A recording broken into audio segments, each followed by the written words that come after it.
আসেন আলাপ করি ভারত কিভাবে শত্রু দেশে কাজ করে। আপনারা জানেন যে কৌটিল্যর দর্শন মতে ভারত তার পররাষ্ট্রনীতি তৈরি করে এবং সেই অনুযায়ী কাজ করে, তার কৌশল ঠিক করে। বাংলাদেশের মতো একটা দেশ যেখানে তার দাসী হাসিনাকে সরায় প্রফেসর ইউনূস আসিছে ক্ষমতায়, সেই সরকারকে সে কিভাবে বিপদে ফেলবে তার নিদান সে কৌটিল্য থেকে খুঁজবে। তার নিদান কলে কৌটিল্য দিয়াও গেছে। আসেন দেখি ভারত এটা প্রয়োগ করতেছে কিনা। এটা লম্বা আলোচনা, ভয় নাই, মজা পাবেন, চিনতে পারবেন কিছু নতুন শত্রু, আর তার সাথে আগামী শত্রুদেরকে মোকাবেলা করার কিছু রসদও পাইবেন। যারা আগের ভিডিওটা দেখেন নাই তারা দেখে আসতে পারেন এটা ওই যে ইন্ডিয়া ক্যাঙ্কা করে কৌটিল্যর নীতি প্রয়োগ করে। তাহলে এই আলোচনা বোঝা অনেক সহজ হবে। চলেন আল্লাহর নামে শুরু করি।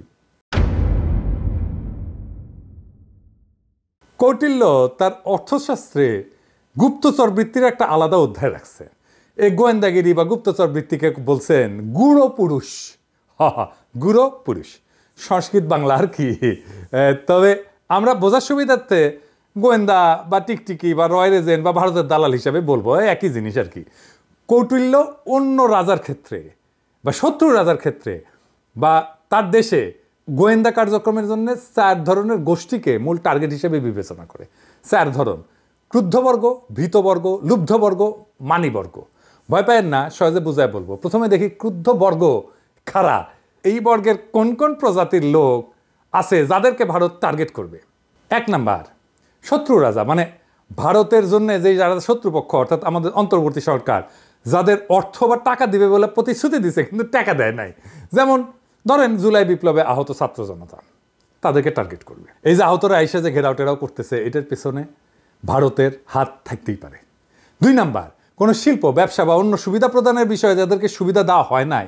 যেমন ধরেন যারা মনে করে যে উপদেষ্টা পরিষদ বা অন্য জায়গায় তাদের বেশি লোক নাই, তাদের ব্যবসায়ীরা আশানুরূপ চুরি করতে না পেরে এখন দিশাহারা, তাদের লোকদের ট্রান্সফার পোস্টিং প্রমোশন ইচ্ছা মতো হইতেছে না, নাই তো কইছেই বিএনপি থেকে সুপারিশের পর সুপারিশ আসে, সেটা বোধহয় হচ্ছে না এখন, তাই না? যাদেরকে রাজার প্রিয়জনেরা রাজকুলে ঠাঁই দেয় নাই, মানে মন্ত্রিসভা বা উপদেষ্টা পরিষদে প্রবেশ করতে দেয় নাই, বুঝেছেন তো? এরপরে আছে রাজার আদেশে যারা প্রবাসে সংক্ষুব্ধ অবস্থায় জীবনযাপন করছেন। এটা বোঝা খুবই সহজ। যে নবনীতা, বমিতিয়াল, হ্যাঁ, আরিফ, জেপ টিকটিকি, আসাদ নূর, এরা সবাই। আবার নতুন কিছু পাগলের আমদানি হয়েছে যাদের সাথে ওই যে আমাকে কাটাল রানী রাতে আড্ডা দেয় আর কি, আইতে যে আড্ডা দেয়, এই যে বুঝেছে। তারপরে যাদেরকে রাজা বা আমাদের প্রফেসর ইউনূস ডেকে এনে পরাজিত বা তিরস্কার করেছেন, বকা দিছেন, বুঝাও। তারপরে যারা অনেক ব্যয় কইরাও কাজ উদ্ধার করতে পারে নাই। এই লিস্টে আছে মূলত আওয়ামী লীগের শেষ সময় যে সমস্ত ব্যবসায়ী কাজ পাওয়ার জন্য ঘুষ দিছে, কাজ পাইতে পাইতে তাদের আপায় পালায় গেছে। সো সেই সমস্ত ব্যবসায়ী ছাত্র জনতা বিপ্লবের সময় হাসিনারে তেল দিতে তার কার্যালয়ে গিয়া ভয় নাই আপা, ভয় নাই আপা বলে আসছে না, তাদের ব্যাপারে সাবধান। তারা ভারতের গুপ্ত এজেন্ট হওয়ার সম্ভাবনা প্রবল। ইউনিট সরকারের কাছে গিয়া যারা কোনো ধান্দা করতে পারে নাই, তারাও আছে এর মধ্যে। এরপরে আছে যারা নিজ যোগ্যতা অনুযায়ী কাজ দেওয়া হচ্ছে না বলে মনে করে, তারা এটা মনে করায় দিই আর কি। আমি পররাষ্ট্র ক্যাডারের সমস্যা নিয়ে ভিডিও করেছিলাম না, যে এটা এই জন্যে তাদের সমস্যা এখন অনেক সমাধান হয়েছে আলহামদুলিল্লাহ। আরও কিছু আছে, সেটা আরেকদিন বলবো নি। কিন্তু সবচেয়ে গুরুত্বপূর্ণ হইল ক্যাডারে দ্বন্দ্বের সমাধান করা। প্রশাসন ক্যাডারের স্যারদের কইতেছি, ওনারা আবার স্যার না ডেকলে আবার মাইন্ড করে না, তো স্যার ডেকে কইতেছি দয়া করে নিজেদের লোভ কমান। সব ক্যাডারের অফিসারদের নিজেদের ভাই আর পরিবারের সদস্য ভাবেন, তাদের সমস্যার সমাধান করেন। আমার কথা তো আপনাদের কানে ঢুকবে না। নাইলে কেন একদিকে আপনারা 25 ক্যাডারের আন্দোলনকারীদের চাকরি থেকে বরখাস্ত করতেছেন, অন্যদিকে আপনাদের আওয়ামী লীগের বন্দনা কইরা বরখাস্ত পিচ্ছি স্বৈরাচার ম্যাজিস্ট্রেটকে জামিন দিতেছেন। ফাজলামি পাইছেন, দেশ থেকে আপনাদের বাপের তালুক। হ্যাঁ, লাস্ট ওয়ার্নিং দিতেছি, এরপর আর কোনো কথা হবে না। সোজা মায়ের সোজা সজিয়াওয়ালের সামনে গরু পেলামার যে আপদ কর্ম, পারলে টেকায়েন।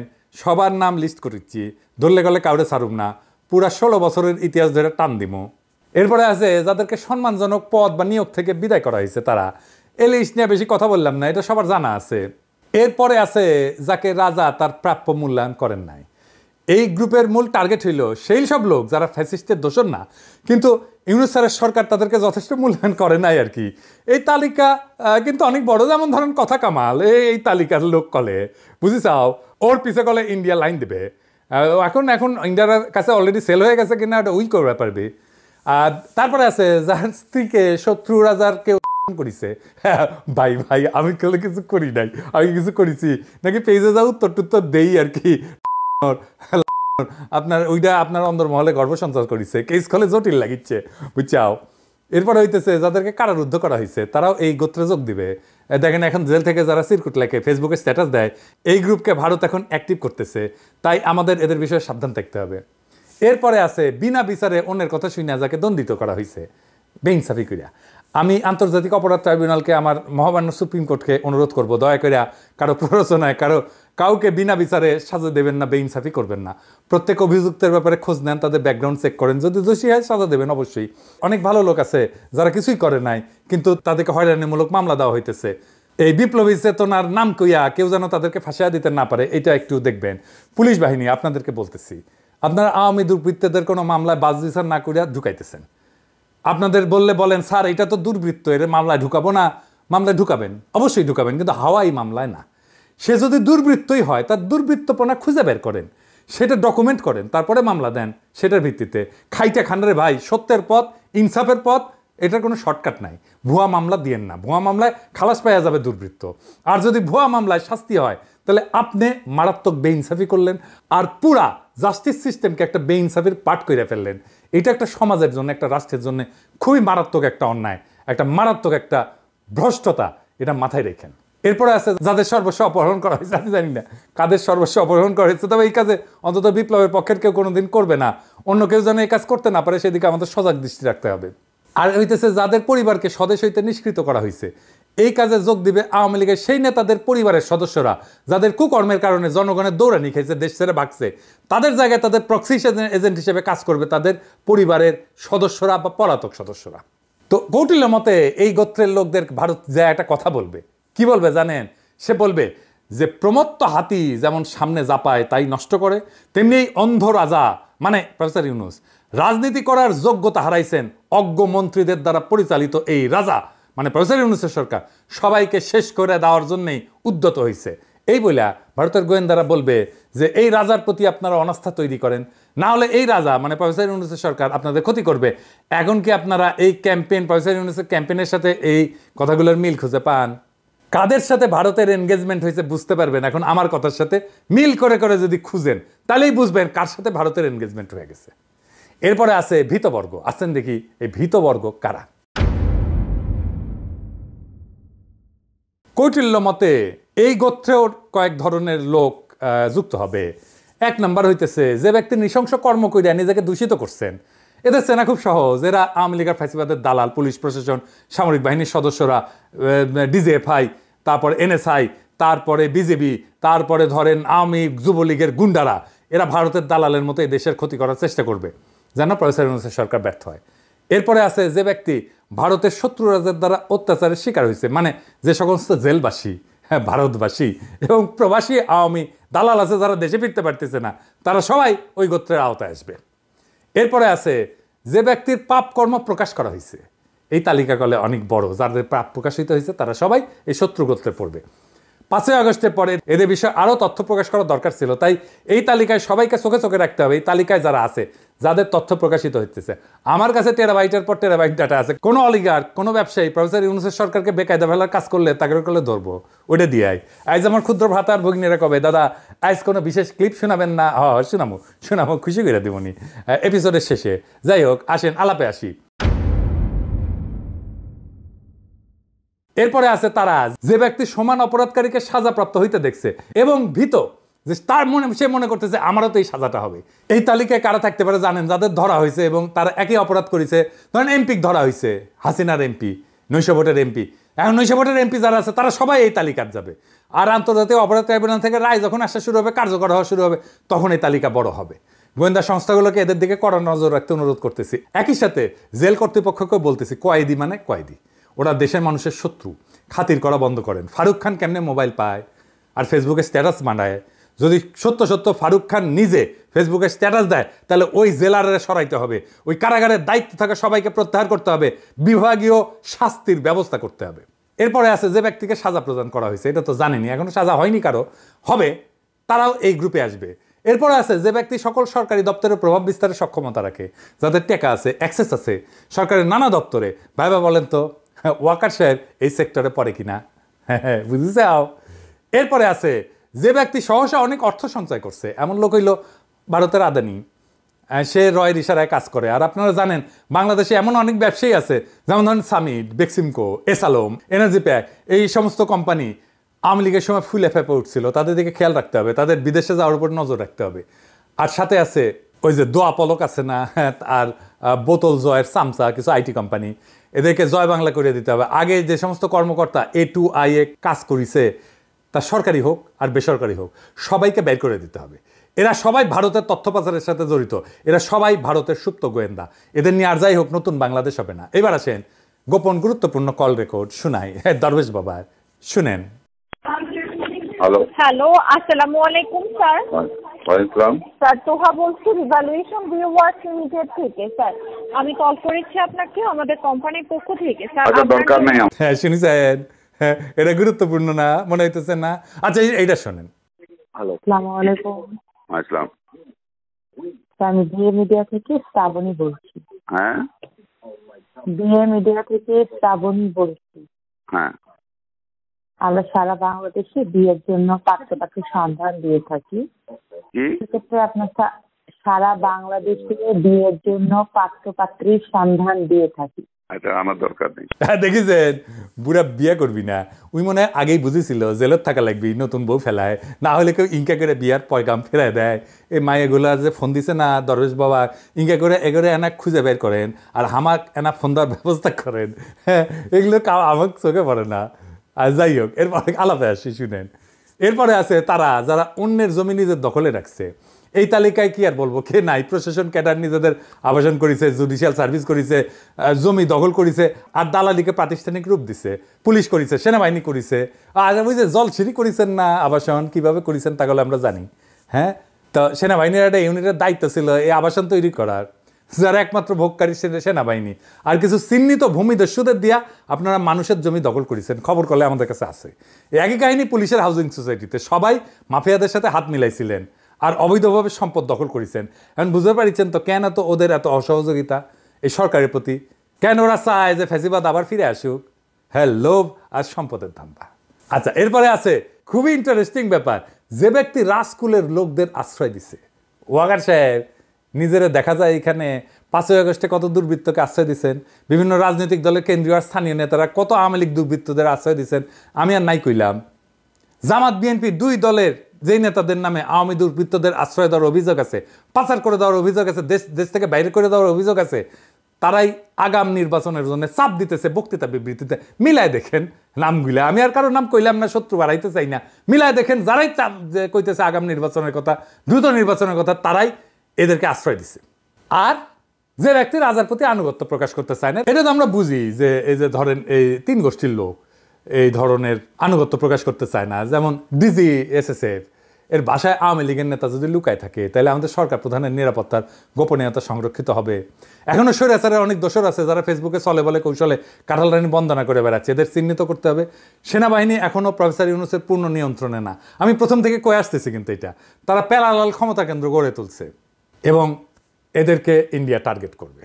কৌটিল্য মতে এই গোত্রের লোকদেরকে ভারতের গোয়েন্দারা প্রভাবিত করার জন্য বলবে যে সাপ যেমন ভীত হলে যার নিকট ভয়ের আশঙ্কা থাকে তাকেই লক্ষ্য করে বিষ নিক্ষেপ করে, ঠিক তেমনি এই সরকার আপনাদের দিক থেকে অসহযোগিতার আশঙ্কায় আপনাদের উপর তার ক্ষোভ প্রকাশ করবে। অতএব আপনারা এই সরকারকে সাহায্য না কইরা অন্য রাজাকে সমর্থন করেন। কি বুঝিছেন?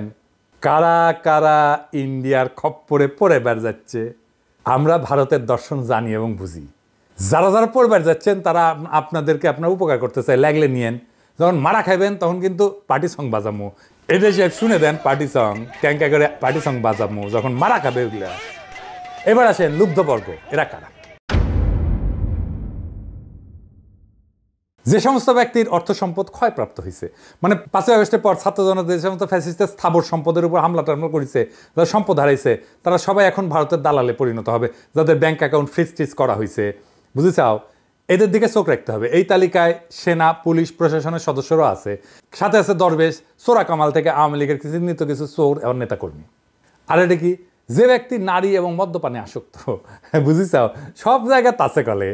এই ব্যাপারে অবশ্য আমি আর কথা কই না, আপনারা জানেন কাদের এই সুঅভ্যাসটা আছে। আর এটা কি, যে ব্যক্তি ব্যবসা দিয়ে ভারত থেকে লাভবান হওয়ার আশা রাখে, যাদের ইন্ডিয়ার সাথে ব্যবসা আছে, বুঝেছাও? এই তালিকা মোটামুটি দৃশ্যমান। দেখেন বিএনপির নেত্রী আদানির কথা বলে, তখন আমার কেন সন্দেহ হয়? বিএনপিতে এমন ব্যবসায়ীর সংখ্যা তো অনেক, যারা টাকা কামানোর জন্য সব কিছু দেশে সব কিছু বিক্রি করবেই, সাথে নিজের প্যান্টটা ভারত যদি খুলে নিতে চায় খুলে দিয়ে আসবে। কৌটিল্য মতে এদেরকে প্রভাবিত করার জন্য ভারতের গোয়েন্দা বলবে যে চণ্ডাল যেমন ব্রাহ্মণদের সাহায্য করে না, তেমনি এই রাজা মানে প্রফেসর ইউনূসের সরকার প্রজ্ঞাহীন ব্যক্তির দ্বারা সরকার চালাবেন, যোগ্য এবং আত্মগুণ সম্পন্ন ব্যক্তিদেরকে দিয়ে চালাবেন না। অমুক রাজা মানে যে ক্ষমতা আসিচ্ছে পরে, ওই ধরেন বিএনপি উপযুক্ত মানুষকে উপযুক্ত জায়গায় বসাবে, আপনারা তার সেবায় নিয়োজিত হন। বুঝেছাও? এইবার বুঝেন কিভাবে ভারতের দর্শন আর বিএনপির ন্যারেটিভ মিলা যায়। আমার কথা বিশ্বাস না হলে পরে মিলাই দেখেন, সব আওয়ামী ফ্যাসিস্ট পুনর্বাসিত হবে বিএনপির হাত ধরিয়া। আমি আজ বলে রাখলাম, তখন মিলাই দেখেন। জানি না তখন কি হবে, আবার একটা জুলাই সংগঠিত করতে হবে কিনা আমাদের, করলে করব, দেশের স্বার্থে নো কম্প্রোমাইজ। এবার আসেন দেখি মানিবর্গ কারা। কৌটিল্যের মতে এই বর্গেও কিছু ধরনের লোক থাকবে। এক নম্বর হইতেছে যে ব্যক্তি নিজেকে অত্যন্ত বিদ্বান মনে করে, হ্যাঁ, যেমন বুড়া খাটাস উপদেষ্টারা, এরা কাজ পারবে না, করবেও না, এরা খালি বিএনপি আসার জন্য রাস্তা তৈরি করবে যেন প্রফেসর ইউনূসের সরকার ব্যর্থ হয়। তারপরে আছে বিএনপির নতুন বুদ্ধিজীবীরা, সবার থেকে বেশি বুঝে। হোয়াটসঅ্যাপের একটা বুদ্ধিজীবী গ্রুপ আছে কলে ওদের, বুঝছাও? উঠি হোয়াটসঅ্যাপে খালি মেসেজ মারে আর মেসেজ মারে আর প্রচুর বুদ্ধি পয়দা করে, বুঝছাও? আর যারা আছে, যারা অন্য সবাইকে গাড়ল বলে, আপনি দেখবেন কেউ আছে যে অন্য সবাইকে গাড়ল বলে, সে নিজে বিদ্বান বুদ্ধিতে ভরপুর, টইটুম্বুর করে, নিজে কলে পাশ দিছে একটা 3rd ক্লাস বিশ্ববিদ্যালয় থেকে বিয়ে, আর ভাবছে প্রফেসরের। আমি আর নাম কইলাম না, হ্যাঁ, আপনারা নিজেরা বুঝেন যে কার কথা কইছি। যে ব্যক্তি নিজের প্রতি অন্যের সমর্থন কামনা করে, এটা সরাসরি বিএনপি। তাদের জনসমর্থন কি আছে জানি না, তাদের ছাত্র সংগঠন ছাত্র দলের জনসমর্থন নাই, এটা তো সত্য। ছাত্র দল ছাত্র সংসদ নির্বাচন করে না কেন? কারণ তারা হারবে। বিএনপি মনে করে আমরা যারা বিএনপি করি না তাদেরও বিএনপির কামলা খেতে দেওয়া উচিত, বুঝছাও? আর এরপরে কি আছে, যে ব্যক্তি নিজ শত্রুর প্রতি অন্যের পূজা সহ্য করতে পারে না, পূজা মানে শ্রদ্ধা, সমর্থন ইত্যাদি। বিএনপি তাদের মূল শত্রু এখন অন্তর্বর্তীকালীন সরকার। প্রফেসর ইউনূসকে কত তাড়াতাড়ি তাড়াইতে পারবে সেই চিন্তাই এখন তাদের মাথায়। তো প্রফেসর ইউনূসের পক্ষে যারা কথা বলবে তাদের পিছনে বিএনপির পালিত বট গালিগালাজ করতে নেমে পড়বে। এরপরে আছে সেই ব্যক্তিরা যারা অধীনস্থদের দ্বারা প্রভাবিত হয়ে এখন অন্যায় কাজ করছে। এমন অনেক সরকারি কর্মকর্তা আছে যাদের চুরির মাস্টার প্ল্যানার তাদের অধীনস্থ কর্মচারীরা। এর অধীনস্থ কর্মচারীদের তো এখন তেমন একটা সুবিধা দেন নাই, তাই না? তারা নিজেদেরকে বঞ্চিত ভাবে, বুঝছাও? এই যে বঞ্চিত লীগ কই থেকে আসিচ্ছে, বুঝছাও? এটা ইন্ডিয়ান মাস্টার প্ল্যান। হ্যাঁ, এই যে বঞ্চিতদের যে কইছে যে এই যে তুমি তো কিছু পাও নাই, বুঝছাও, তুমি এত কিছু করলা। এরপরে কে আছে, যে সমস্ত ব্যক্তির কিছু কিঞ্চিত সাহস টাহস আছে, কাজ করতে আগ্রহী, ধরনের লোকদের ভারত গত 6 মাস ধরে চিহ্নিত করছে। এখন এদের উপর ভর করিয়া আওয়ামী লীগ তাদের আন্দোলনের কর্মসূচি ঘোষণা করতেছে, লিফলেট বিলাইতেছে, বোম্বাস্টিক বিবৃতি দিতেছে, এদের প্রত্যেকে ইন্ডিয়া ফুসলাইতেছে। এটা যেটি পাবেন জয় বাংলা করে আগে ডলা দিবেন, তারপরে পুলিশ দেখবেন, আগে পুলিশ দেখেন না, হ্যাঁ, মাইরা টেরা ফেলেন না, এর থেকে তথ্য বের করা লাগবে, তারপর হবে খেলা। দেখি ওই মায়ের দুধ খাইছে কিনা, বুঝছাও? আয় বঙ্গবন্ধুর ভাস্কর্যে হাত দে, সাধারণ মানুষ হিসাবে একটু লড়াই করি, দেখি কতটুকু মায়ের বুকের দুধ খাইছো তোমরা। এরপরে আছে যে ব্যক্তি ভোগ্য বস্তুর প্রাপ্তিতে অসন্তুষ্ট। হ্যাঁ, তো একদিন তো আওয়ামী লীগ সানি লিওন, নোরাভাতি এদেরকে নাচাইছে, মিডিয়া দালাল তাপসকে ব্যবহার করিয়া, ওদের একটা টেস্ট ছিল, টেকাও ছিল। আপনারা কি নাচ দেখেছেন? হ্যাঁ, বুঝছেন? ক্ষমতা গেলে কি টেস্ট উন্নত হবে ভাইজান? হ্যাঁ, মিলেমিশে কি দেশব্যাপী খেমটা উৎসব করবে নেঙ্কা করিয়া? তো কৌটিল্য কইছে যে এই গোত্রের লোকদেরকে ভারতের গোয়েন্দা বলবে চণ্ডালের আনন্দ চণ্ডালি যেমন বুঝে, তেমনি এই নিজ সরকার নিজেদের জন্য উপভোগের ব্যবস্থা করে, নিজেদের রাজনীতি সাজাইতেছে। এরা আপনাদের মতো আর্যদের মানে উচ্চ বংশীয়দের জন্য কিছুই করবে না।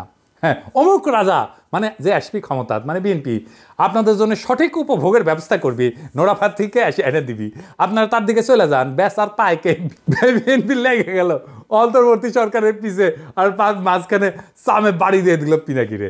তো ভারতের এই গুপ্তচর বৃত্তির সমাধান কি? আপনারা জানেন তো যে সমাধান দেওয়াটাও আমার একটা কাজ। আমি তো বাঙ্গু এলিটদের সুশীলদের মতো না যে সমস্যা করবো কিন্তু সমাধান দিতে পারবো না। তো এটারও সমাধান দেবো, মাত্র 3টা সমাধান, বেশি না। প্রথমত, জুলাই বিপ্লবের সকল শহীদের পরিবারকে 1,30,00,000 করে টাকা দিবেন এবং তাদের পরিবারের একজন সদস্যকে সরকারি চাকরি দিবেন। কেন 1,30,00,000 টাকা? আসেন এটা বুঝে দেখি, আমি হিসাব করেছি আর কি। আমাদের পার ক্যাপিটা ইনকাম মানে মাথাপিছু ইনকাম হইতেছে US ডলারে $2,624। আর আমাদের গড় যে বয়সে যারা শহীদ হয়েছে তাদের গড় বয়স হইতেছে বিলো 25 মানে 25 বছরের নিচে। একজন মানুষ 65 বছর পর্যন্ত আয় রোজগার করতে পারে। তো তাইলে তারা তাদের ফ্যামিলির জন্য 40 বছর তারা আয় উপার্জন করতো, তাই না? তাহলে 40 বছরে কত হয়? $1,04,960। এটা বাংলা টাকায় কনভার্ট করলে 1,27,00,000 টাকা হয়। তাই কোনোভাবেই 1,27,00,000 টাকার নিচে কোনো কম্পেনসেশন হবে না শহীদ পরিবারে। এইটা ন্যায্যভাবে ইনসাফের সাথে ঠিক করতে হবে। এতে করে ছাত্র জনতা মানে যারা এই সরকারকে ক্ষমতা বসাইছে তারা ভারতের কুমন্ত্রণায় বিভ্রান্ত হবে না। সমস্যাটা উনি স্যার বলছেন যে সরকারি আমলারা এই কাজ বাস্তবায়ন করতেছেন না, তারা নাকি সহযোগিতা করতেছেন না, যদিও উনি ডিপ্লোম্যাটিক ল্যাঙ্গুয়েজে বলছেন যে আমাদের সাথে ওনাদের কানেকশন হইতেছে না। শুনেন, প্রজেক্ট করতে আমার ভয় লাগে যে কথা বলে ওটা পারি না, তো শেষ পর্যন্ত গিয়ে পৌঁছে না। কথার আন্তরিকতা তো মানুষ বিশ্বাস করে, আপনার অনুমান অন্তত এটা তো খুবই একটা ইমিডিয়েট এবং প্রায়োরিটির মধ্যে থাকার কথা। এটা কি বিউরোক্রেটিক ট্যাঙ্গলস এর কারণে হচ্ছে না? বিউরোক্রেটিক ট্যাঙ্গলস এর মধ্যেই এই কার হাত দিয়ে কিভাবে যাবে, কার কাছ থেকে কোথায় যাবে, এগুলো নিয়ে গোলমাল হচ্ছে, আর কিছু না। তাতে বিউরোক্রেসির কিছু হচ্ছে না, কিন্তু সরকার, আপনার সরকারের বদনাম হচ্ছে। এটা আমাদের সবার সম্মিলিত বদনাম। আমি ব্যুরোক্রেসিকেও দোষ দেবো না, তাদেরও নিয়ম কানুন আছে। আমরা হয়তো সেই নিয়ম কানুন বুঝি না বলে কানেকশনটা ঠিক মতো করতে পারিনি। তো ভাইজান আমলারা, আপনাদের কত সাহস! আপনারা ছিলেন ফ্যাসিস্টের সবচেয়ে বড় দালাল। আপনারা কেউ কি ফ্যাসিস্টের আমলে কোনো প্রতিবাদ করেছেন? কেউ করেন নাই। আপনারাই তো সবখানে জয় বাংলা বলার মতো হঠকারী প্রজ্ঞাপন করেছেন। আপনারাই এখন ছাত্র জনতার সহায়তায় কোনো কাজ করতেছেন না। এই যখন আপনাদের অবস্থা, তখন টাকার সমাধান আমি কয়ে দিচ্ছি। আমি প্রফেসর ইউনূস স্যারের দৃষ্টি আকর্ষণ করে বলতেছি, আপনি একটা মৌখিক নির্দেশনা দেবেন সকল পর্যায়ের সব সরকারি কর্মচারী কর্মকর্তা আপনি সহ আগামী 1 মার্চ 2025 তারিখে তাদের একদিনের বেতনের সমপরিমাণ অর্থ জুলাই ফাউন্ডেশনে জমা দেবে, যা জুলাই আগস্ট শহীদের পরিবার এবং আহতদের চিকিৎসা প্রদানে ব্যবহার করা হবে। একই সাথে আগামী বাংলা নববর্ষে যে উৎসব ভাতা পাওয়ার কথা ছিল তা বাতিল কইরা ওই অর্থের সমপরিমাণ অর্থ জুলাই বিপ্লবের শহীদ এবং আহতদের সেবায় খরচ করা হবে। নতুন বাংলাদেশের লড়াকু যোদ্ধারা হাসপাতালে জীবন যুদ্ধ করবে, কাতরাইবে ব্যথায়, আর আপনারা উৎসব করবেন। ঢুকায় দিমু উৎসব, একদম হান্দায় দিমু উৎসব। আমরা দেখব আপনারা কি করেন। যে বা যারা এর বিরুদ্ধে কথা বলবে তাদের নাম আমি আমার নেটওয়ার্ক দিয়ে বাইর করব, তারপর দেখব এত সাহস কোত্থেকে আসে। ছাত্রদের টাকা দেওয়ার সময় যত নিয়ম কানুন, নিজের বেলায় আটি সাটি আর শহীদের বেলায় সিমটি কাটি, তাই না? এখন আমরা দেখব যে কোন ক্যাডার সবার আগে ঘোষণা দেয়। যারা জুলাই বিপ্লবের পক্ষে থাকবে তাদের পক্ষে থাকবে ছাত্র জনতা। দ্বিতীয় সমাধান, সবাইকে ভারতের গুপ্তচর বৃত্তির বিষয়ে ট্রেনিং দেন, সংক্ষিপ্ত ট্রেনিং। আমার অফিসিয়ালি জানালে আমি সাহায্য করতে পারি। তারপর তাদের দিয়া আমরা ফাঁদ তৈরি করব। যারাই কাউকে গোয়েন্দা জালে ফাঁসানোর চেষ্টা করবে তাদের তথ্য আমাদের জানাবেন, না হলে ওরে ওই জায়গায় বাইদা ফেলবেন। তারপর জনগণকে খবর দেবেন। চট্টগ্রামের মতো অনেক গুপ্ত চক্রান্ত ফাঁস করে দেওয়া হবে। ভাবছিলাম কাউরে কিছু বলা লাগবে না, এখন আর এই ছাড় দেওয়া যাবে না। আর ছাত্র ভাইরা, আপনারা এই ভারতের দর্শন আপনাদের সহযোদ্ধাদের জানাইবেন, তাদেরকে এক একটা রণাঙ্গনের সৈনিক হিসেবে গড়ে তুলবেন। আর তোমাদের ডাকে পুরা বাংলাদেশ এক হয়েছে, অন্য কারো ডাকে ঈদের পরের আন্দোলনে জনগণ এক হয় নাই। তোমরা মানুষের নেতা, তোমাদের শক্তি এই দেশের জনগণ, এটা মাথায় রেখো। 3 নাম্বার, বাংলাদেশের বাজারে ভারতের পণ্য বয়কট করবেন। না পারলে ভারতের পণ্যের আকাশ সমান শুল্ক আরোপ করেন। ভারতের যে কোম্পানি বাংলাদেশের কারখানা করেছে সেসব আমরা সিলগালা করে দেবো, অফিস সিলগালা করে দেবো। ভারতের ক্ষতি হবে তাদের বাৎসরিক 14 বিলিয়ন বাণিজ্যে, যেটা বাংলাদেশ থেকে তারা নিয়ে যায়। আর ভারত যদি পাল্টা শুল্ক বসায় তাহলে ওই যে 2 বিলিয়ন আমরা রপ্তানি করি ওইটা পড়বে, দরকার হলে করবো না। এই কাজ বাস্তবায়ন করা খুব সহজ না। এর জন্য আমাদের কমিটেড লোক দরকার, দেশপ্রেমিক জুলাই বিপ্লবের পক্ষের শক্তি দরকার, আমাদের যোগ্য লোক দরকার সবখানে। যোগ্যদের পদায়ন করেন, গোয়েন্দা সংস্থাগুলোকে ঢাইলা সাজান। ফ্যাসিবাদের দোসর আর গুমের সাথে জড়িত যে সমস্ত সেনা এবং পুলিশ সদস্যদের চাকরিতে রাখছেন এখনও, তাদের বের করেন। সোশ্যাল মিডিয়া মনিটর করেন। যারাই ভারতের পক্ষে, ফ্যাসিবাদের পক্ষে ইনা বিনা পোস্ট দেবে তারে বসায় দেবেন। আর দয়া করে আপনাদের বুড়া উপদেষ্টাগুলোরে এই উপদেষ্টা পরিষদ থেকে বাদ দেন। আপনাদের যে সমস্ত মন্ত্রণালয় আন্ডার পারফর্মিং, তার সবগুলো উপদেষ্টাই কোন রাজনৈতিক দল সাজেস্ট করছিল এটা আমরা জানি। হ্যাঁ, আর কইলাম না আর কি, সত্যতা বাড়াইতে চাই না, তিক্ততা বাড়াইতে চাই না। ভারত ঢোকা মানেই বিপ্লবের অপমৃত্যু, এইটা আমরা হইতে দেব না। লাগলে আবার লড়াই হবে নব্য ফ্যাসিস্টের বিরুদ্ধে। আমার বাংলাদেশ আর কখনোই ভারতের উপনিবেশে পরিণত হবে না।